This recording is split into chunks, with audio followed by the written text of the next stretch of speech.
You're listening to Environmentally Speaking, a weekly podcast diving into legal matters surrounding the environment, public utilities, energy, zoning, and permitting laws in Rhode Island and the surrounding areas. With your host, Marisa Desautel. Good morning, and welcome to this week's episode of Environmentally Speaking, the first recording of the new year. Oh, no kidding. That's right. It's January 6th, 2023. Happy New Year, everybody. Happy New Year. I'm Marisa Desautel. I'm an environmental attorney here in Rhode Island. And I'm Clarice. I'm coming in with questions, topics, and things we want to chat about. And before we start, Marisa, are you a resolution person? Not at all. Are you? I think if I'm in a group, I'll make something up. But I wouldn't create them on my own. And I say this because it looks like the Rhody Awards talked a lot about their resolutions for 23. What are the Rhody Awards? The Rhody Awards are it started with it's a long name, the Rhode Island Historical Preservation and Heritage Commission, the RIHPHC, if you're in the know, apparently. And Preserve Rhode Island. It's two organizations that come together, and every year they give out a select few awards to people who are working on projects or have these goals to historically preserve Rhode Island as well as their resources. So it could be as literal as an old home or as big as a resource renewal or preservation project. And it's a relatively old award. It's been happening since 93. And I know. It is kind of old. Yeah. And recently this December, December or November, I can't remember now, they gave out their annual awards, and Grow Smart Rhode Island won the Community Impact Award. And that's what we're going to talk about today. The Community Impact Award. Mm-hmm. What does that mean? Is there a further definition of that particular award? More specifically, I don't see a definition of the award, but I do see that on their website. This is preserveri.org's website. They are recognizing Grow Smart RI's 25 years of leadership and advocacy in historical preservation and smart land use. Okay. So for those of you that might be watching this recording on YouTube, the reason that my head is so giant on the computer screen right now is that my computer is freaking out. So I'm having to hold my finger on a certain spot. My brother called this my Fisher-Price laptop. So you can imagine how old it is. Anyway, sorry, I digress. The Rhody Awards was something that I'd not ever heard of. And I wonder if that's because it's generally an award given to or for an initiative that's not necessarily related to environmental or energy. But this year, or this past award season, is relevant to what we talk about here on the podcast because it was granted to a group called Grow Smart RI. We've talked about them in other episodes briefly, I think, because of the work that they've done in other areas. But for purposes of today's episode, Grow Smart RI is very busy, involved, and vocal about land stewardship, development, and progress going forward in a responsible way. And it sounds to me like they're 25 years worth of work in that arena is being recognized. So that's wonderful to hear. Mm-hmm.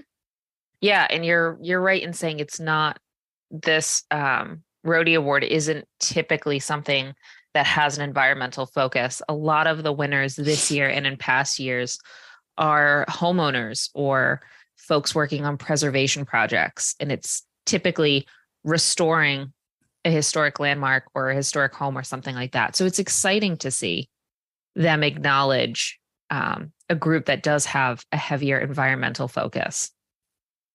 I agree. And the area that I focused in on, of course, had to do with solar siting because I've got experience in that area and I think it's important. The work that Grow Smart RI does has a lot to do with a concept called smart growth. And that concept relates to development, which contemplates environmental stewardship, conservation, and a concept called smart growth, which I highly recommend that you either Google or go to the Grow Smart RI website to learn more about. It's a convoluted principle, but it's meant to foster environmental stewardship. Mm-hmm. And I noticed in Grow Smart RI had included their award winning in their recent newsletter. And as part of that newsletter, they included their 2022 policy highlights. And it talked briefly, it was just sort of bullet points about all of the projects that they're working on relating to this growth project that you talked about. And we had a conversation earlier about the solar sitting reform, and that piqued your interest a bit. I think you mean solar siting. Yep. Because it's got the one T. Mm-hmm. Nice. One T makes it a siting. So yeah, solar siting was a very controversial issue in 2022 and 2021, but personally more in 2022 because you saw a lot of conversation around proposed solar developments in various municipalities. The developments were contested and in the municipal context because why are they municipal, Marisa? Because the developments, generally speaking, have to receive approval from the city or town in which they're proposed to be located. They sometimes need to apply for something called a special use permit or a dimensional variance or a use variance or any combination of those three. Mm-hmm. Once that process gets going, the public has an opportunity to attend public meetings and provide objection or substantive comment. The projects get a lot of media attention because they're emotional. Folks don't want a giant solar array located in their neighborhood or adjacent to their property. It becomes a catalyst for, in my opinion, bigger picture arguments because solar siting is just a subset of land development. Grow Smart RI gets involved because their focus is on that smart growth concept that I mentioned before. Solar projects aren't exclusively to blame for urban sprawl and deforestation and loss of open space in Rhode Island. But given the public forum, solar projects are susceptible to a lot of public objection and discourse. Mm-hmm. Why am I talking about this, Clarice? Because you know me, land use, land development, and conservation are not in alignment. In my opinion, the state of Rhode Island needs to come up with a comprehensive policy on how it wants to conserve what I call upland habitat. That means forested, non-wetland, mm-hmm. non-developed, pristine habitat that likely in private ownership and only becomes subject to development when the owner decides they want to do something with that land. It could be a solar project. It could be a subdivision. It could be a farm. Generally speaking, people don't like change. So anytime there's a change in use, that's when you start to see people coming out of the woodwork to object. My point is, unless undeveloped, pristine land is conserved through a legal process, either through a conservation easement or conveyed to some organization that has conservation as its main goal, the land is going to be developed, whether it's a solar farm or a subdivision or some other use. Just because you see a parcel of land that's wooded doesn't mean that it's necessarily going to remain that way. And I think that concept gets lost when I hear people come forward to object to solar projects, because I don't know, it's this weird thought process or assumption that people have. And I see it happen over and over and over and over. So I feel confident talking about it as a generality here. People think they have some kind of ownership interest in undeveloped land, even though they don't own it, even though someone else owns it. They feel like, well, I go walking through there, so I don't want to see that property developed. And I'm not sure how to overcome that mental hurdle, but I think having the state of Rhode Island come up with a comprehensive policy and plan to assist with upland conservation would be a marvelous next step. I love that. Yeah, I think, and it's funny because as you were saying that, I was thinking about, I am currently living in a neighborhood that my grandparents lived in.